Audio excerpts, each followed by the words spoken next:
Bilasizmi, nega mashhur blogerlarning videolari sifatli va millionlab prosmotrlar oladi? Sizniki esa har doimgidek sifatsiz va yoqimsiz kadrlar. Chunki blogerlar Instagram va kamera nastroykalarini yaxshi bilishadi. Hozir men sizga kamera nastroykasi va reelslarni qanday qilib to'g'ri joylash kerakligini o'rgataman. Bonusiga Instagramga qanday stories video joylashni o'rgataman. Birinchi bo'lib nastroyka bo'limidan kamera bo'limiga o'tamiz. Zapis videoni 4K 60 fps ga qo'yamiz.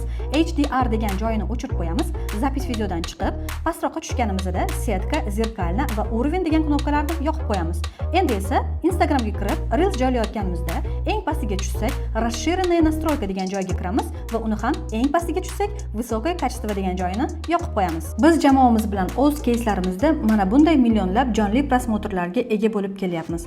Siz ham shunaqa natijalarga erishishni istasangiz, 14 kunlik Insta aktiv marafonimga qo'shiling. Men u yerda reelslar orqali 4 oyda 40 ming jonli obunachini yig'ish imkoniyatini beradigan amerikalik blogerlardan o'rgangan sxema bilan bo'lishaman. Bor yo'g'i 14 kun va siz kuchli nazorat ostida prosmotrlar va jonli obunachilarga ega bo'lasiz. Marafonga qo'shilish uchun opisaniyani o'qing.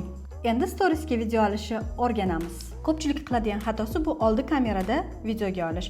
To'g'risi esa orqa kamerada 0.5 videoda suratga olish. Qo'shimchasiga siz qo'lingizni telefonning oldi tarafidan o'tkazishingiz kerak. Qo'lingiz kamerani to'sib xalaqit bermaydi. Shunda fokus yuzingizga tushadi.